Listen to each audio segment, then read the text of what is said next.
ape-like creature.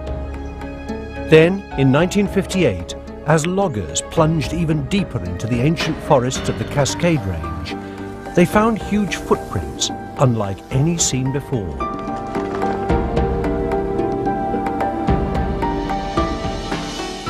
The press immediately dubbed it Bigfoot. Now the quest picks up the trail. Hey, you fellas got to come up here and take a look at this. Is Bigfoot the last great undiscovered animal in the world, or just a big hoax? Native Americans of the Northwest United States have long believed in a creature they call Sasquatch, a man-like beast dwelling on the fringes of civilization. That was only folklore, or so people thought.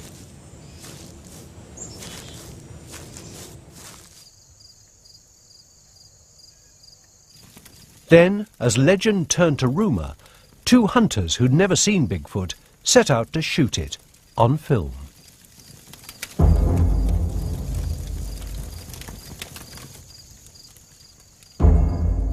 They set out for Bluff Creek in Trinity National Forest.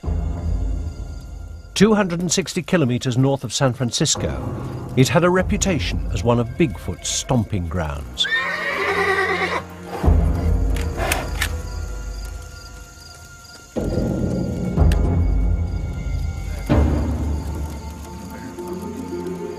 Roger Patterson was a former rodeo rider and part-time inventor. Bob Gimlin, an expert horseman and tracker. According to Patterson's account, for 7 days they saw nothing.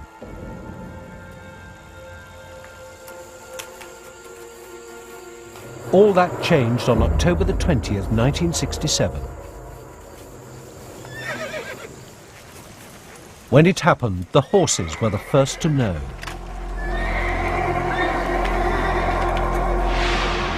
Patterson was so stunned he fell from his mount.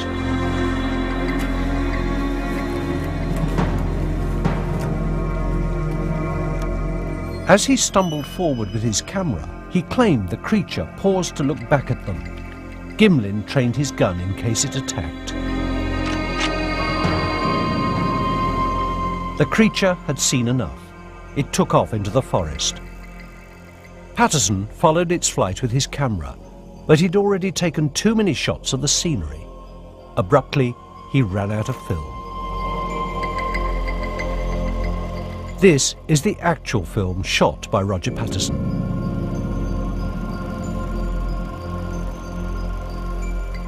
Most scientists dismiss it as a clever hoax. Patterson earned a tidy profit as he licensed the footage worldwide. His friend Bob Gimlin, who didn't make a penny, maintains the film is genuine. What they saw, he says, wasn't a human dressed in fur, but a flesh and blood creature.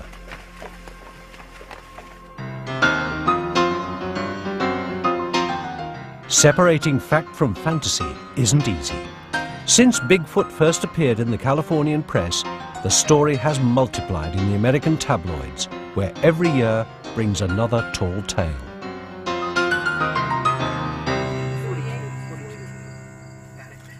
As if this weren't enough, many of Bigfoot's alleged footprints and hair samples turned out to be fake. One bit of fur found alongside a footprint in California was actually the hair from a Barbie doll. Left, right. Left, right, left. Do the fakes prove Bigfoot is a fraud? Or did the Patterson film actually capture a shy cousin of man, hiding out in the wilderness for thousands, perhaps millions of years?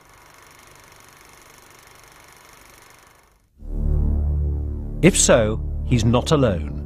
Reports of a similar creature, part ape, part human, have surfaced in Australia, Central Asia, and the Himalayas of India and Tibet. As the world's population grows, how could an animal as large as Bigfoot evade capture? Many zoologists believe all the Earth's large animals have already been discovered. Yet scientists spotted the first mountain gorilla in Africa only in 1901. The first giant panda was captured in China in 1936. Both were once dismissed as mere folklore. In 1939, zoologists in South Africa were stunned to discover the coelacanth, a fish they thought had been extinct for 50,000 years. I did a calculation and I came up with about 40% of all known mammal species, 40% were discovered in this century. Richard Greenwell is a member of the International Society of Cryptozoology, which searches for unknown animals. For mainstream scientists, cryptozoology is a pseudoscience, infatuated with giant octopuses and living dinosaurs. But Greenwell thinks Bigfoot is alive and well hidden. There are vast regions on this planet where there is hardly anybody at all, or hardly anybody goes. And certainly intelligent animals like primates could survive there and remain undetected. It is possible. Greenwell believes the animal may also be nocturnal, further explaining why it hasn't been discovered. Animals have strategies for survival. You know, some move in herds, others have spines on their backs. Perhaps some animals have a strategy that makes them more difficult to find. I call that elusiveness. The most abundant evidence of Bigfoot, according to believers, are its footprints. There's one right here. That's definitely hers. So far, collectors have cast more than 400 of them. Bob Titmus, who's explored the remote forests of British Columbia in Canada, saw his first Bigfoot track on a makeshift road in 1958. I'd never seen anything like it. I couldn't imagine what on earth was making it. And after I tracked it several times in the next few weeks, I came to believe that it had to be, absolutely had to be, some live animal. Titmus has been a professional hunter all his life, from Alaska in the United States to Mexico. But the trophies on his wall belong to Bigfoot.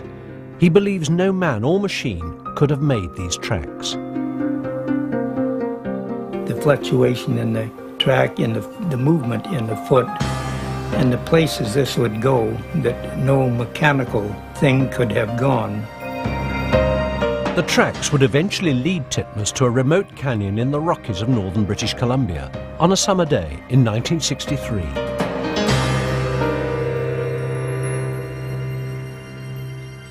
"30 years later, the memory of what he claims he saw there remains as vivid as when it happened. I was going up an old glacier bed, and there was reports of Indians having shot one up there many years before. And looking across the canyon, there's a huge canyon in front of me, I noticed three things going up the opposite wall. It was three Sasquatch, and they were climbing just hand over hand like this. And then they bring up a foot and feel around for a toe hold and that sort of thing. And I watched them a little over 20 minutes before they got over the top. That was a sight to see. Like other Sasquatch hunters who came back empty-handed, Titmus has met with only ridicule. Without even a photograph, no one believed him. Except John Green, a journalist and former newspaper publisher in British Columbia. He had followed Bigfoot in the press. When he heard about Titmus's find, he tracked him down. Well, in 1958, there was a picture in the newspaper of a man holding a cast, one of these huge footprints. I just got in the car and went down there to see what it was all about. And footprints are real. There has to be something real to make them. Since 1958, Green has collected more than 3,000 eyewitness accounts from the United States and Canada, in some cases even obtaining sworn affidavits. Most sightings are in the Pacific Northwest. Others come from as far east in the United States as Indiana and Arkansas. Green admits some reports turned out to be false, but he's convinced most are authentic. It reaches the point where the explanation that there is an animal with a foot like that and it looks like what people say they see is by far the simpler explanation than to try to patch together some human conspiracy operating over hundreds of years and right across the entire globe. In 1958, both Titmuss and Green became involved in expeditions led by a fellow enthusiast, Tom Slick. An oil millionaire, Slick spent a small fortune to try and track Bigfoot down, even managing to collect his alleged droppings. When he died in a plane crash in 1962, Slick's records of his expeditions and his evidence vanished. It would be 30 years before a new hunter picked up Bigfoot's trail.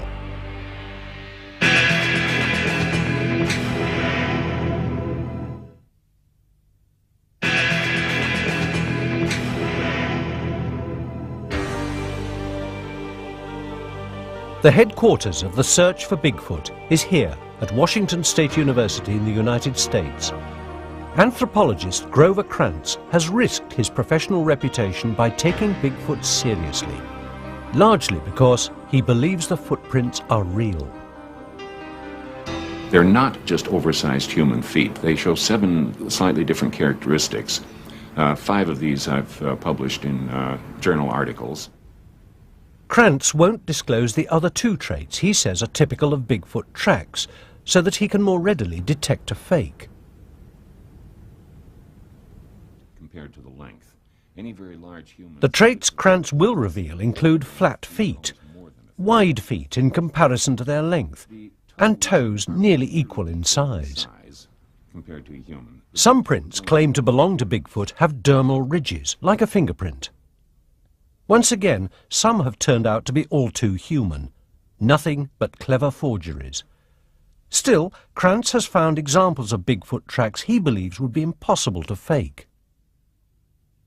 What happened here is the individual stepped on a stone, and the stone impressed deeply into the foot.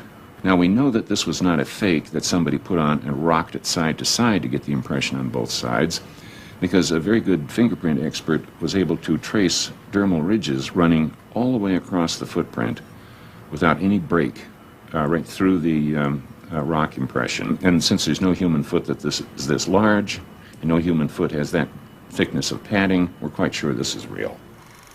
By studying the Patterson film frame by frame, Krantz has even come up with how he thinks Bigfoot walks. They do swing their arms back and forth in a human manner, but the differences come from, they lean forward at the hip more than a normal human does or should. When they put weight support on one foot, they bend the knee, so. Whether by coincidence or design, most reports of Bigfoot have described the same slumping posture, slightly bent knees and free swaying arms.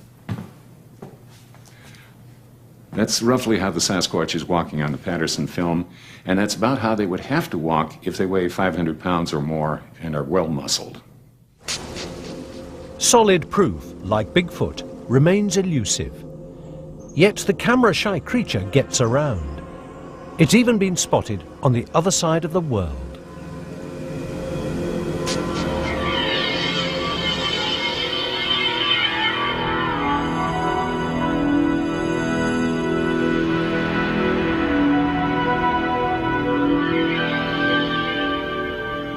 The Himalayas of Central Asia have long been the home of the legendary Yeti. Like Bigfoot, a hairy, ape-like creature with a cone-shaped head. In 1921, British mountaineers ventured into its domain when they set out to scale Mount Everest. At 5,000 meters, 2/3 of the way up, a Sherpa guide spotted dark figures moving in a snowfield above them.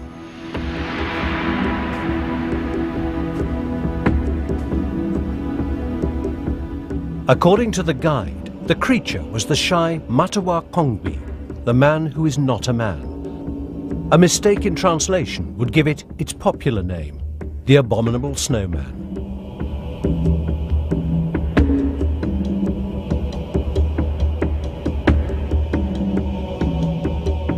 By the time the group reached the spot, the figures, true to form, were gone.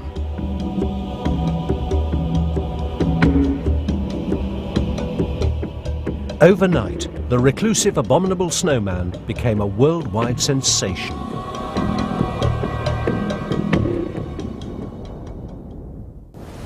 In 1960, the conqueror of Everest, Sir Edmund Hillary, returned to the Himalayas on a scientific expedition. One of his goals, to find the Yeti. What he found were snowy footprints allegedly made by the creature.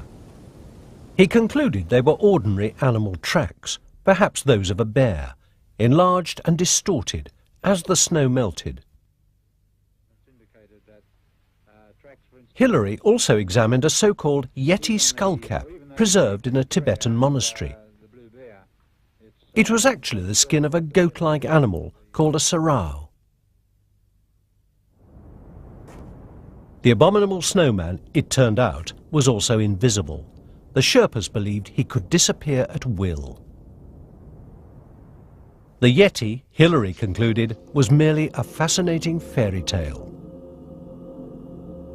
The idea of an ape-like creature living on the fringes of humanity has been around for thousands of years, from the Epic of Gilgamesh in ancient Babylon to the English tale of Beowulf.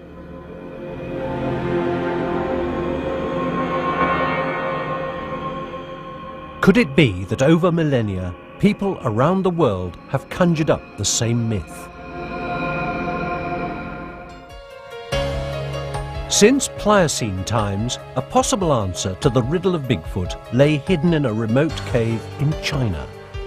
Then, in 1989, anthropologists found the teeth and fossilized bones of a bipedal creature far larger than man.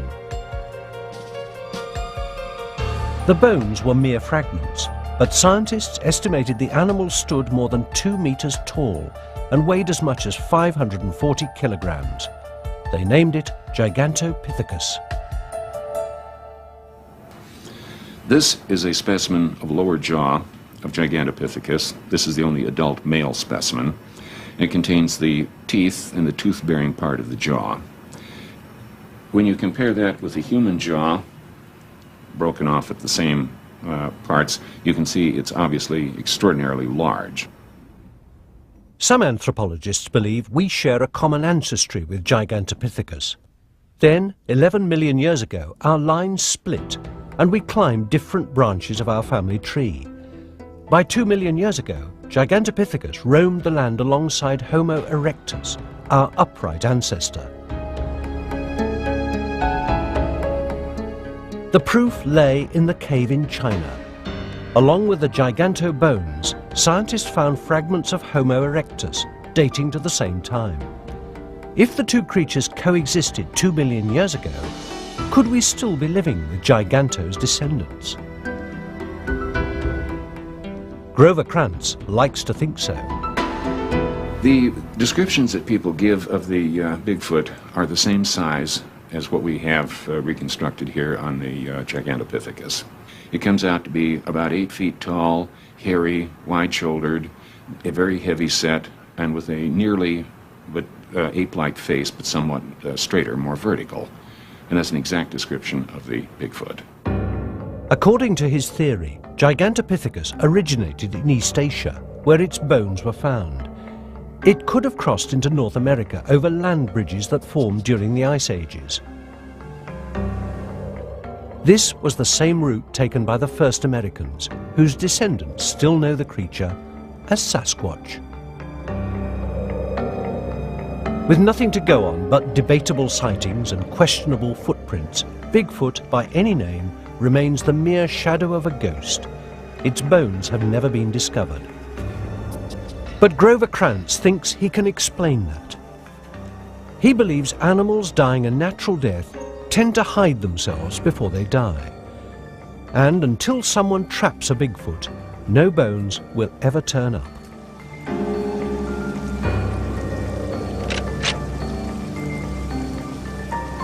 I have talked to so many hunters, game guides, officials, and asked them all the same question. How many dead bears have you found that died a natural death? So far, my grand total is 0. Like Krantz, Joe Verhoevery of British Columbia, Canada, remains a true believer. His revelation came one Sunday in July 1988. He was camping along a river and he'd gone to pick some berries. Then I heard some noises. Some kind of noises, as somebody walking, so I thought that they're human here. And I said, anybody here? No one answered. Everything was quiet except for the rustling of the leaves. Then Joe saw an animal like a bear standing on its hind legs. But it didn't make the trampling noises a bear typically makes. And it didn't look like any bear he'd ever seen. I thought I'm getting a stroke. So seeing double. Reach for a branch like this, and then I will put it down to the mouth and eat like this. Very politely, very civilized way. When I see that humongous creature, holy smoke, it's over 6 feet tall. So I really get in kind of in instant shock. Could not figure out what it is. There's not bear, it's standing straight up, and looks like a human in the bear coat. Have a goosebumps. See, I never believed in such a thing, you know. Never in my life. Close to 3,000 people like Joe swear they've spotted the same hulking brown creature. Are they all seeing the same mirage, or simply looking for their 15 minutes of fame? Those who search in earnest for Bigfoot pay a price for their belief. If you're in the academic world and you let it be known that you take the Bigfoot story seriously, your reputation suffers rather badly for that. Promotions and pay raises are greatly delayed. On Mondays, Wednesdays, and Fridays, I absolutely believe in Bigfoot. After I evaluate all the data and read all the information. And on Tuesdays, Thursdays, and Saturdays, I think it's a lot of nonsense. And on Sundays, I rest. Bigfoot still lurks in the shadows, invisible and implausible. If he is just a figment of our imagination, he's there because he fulfills some fundamental need in human consciousness. Unless his existence can be universally disproven, the legend of Bigfoot will it as a clever hoax. Patterson earned a tidy profit as he licensed the footage worldwide. His friend Bob Gimlin, who didn't make a penny, maintains the film is genuine. What they saw, he says, wasn't a human dressed in fur, but a flesh and blood creature.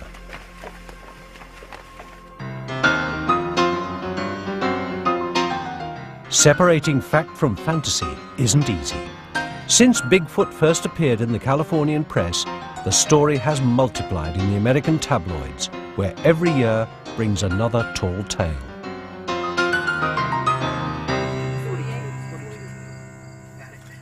As if this weren't enough, many of them mount.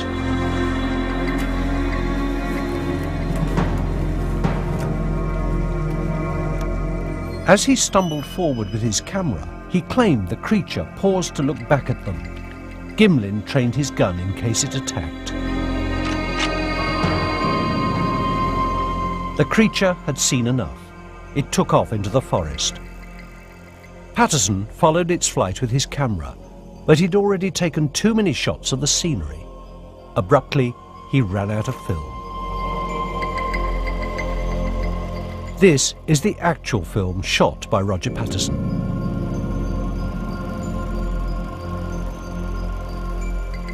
Most scientists dismiss fringes of civilization. That was only folklore, or so people thought.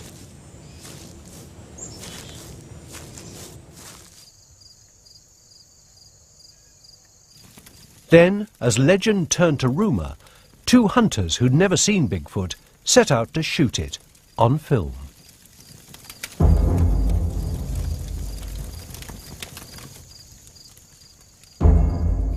They set out for Bluff Creek in Trinity National Forest. 260 kilometres north of San Francisco, it had a reputation as one of Bigfoot's stomping grounds.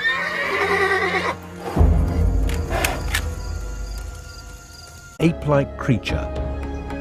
Then, in 1958, As loggers plunged even deeper into the ancient forests of the Cascade Range, they found huge footprints unlike any seen before.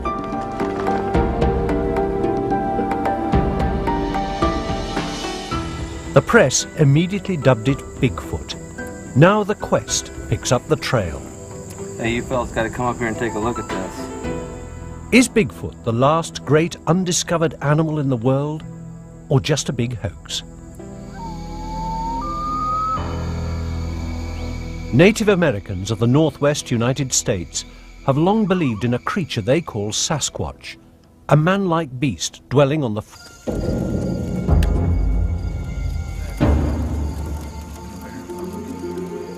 Roger Patterson was a former rodeo rider and part-time inventor. Bob Gimlin, an expert horseman and tracker. According to Patterson's account, for 7 days they saw nothing.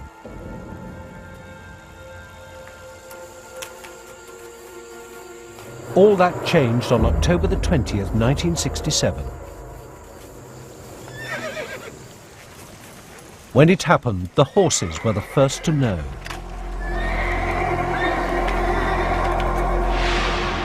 Patterson was so stunned he fell from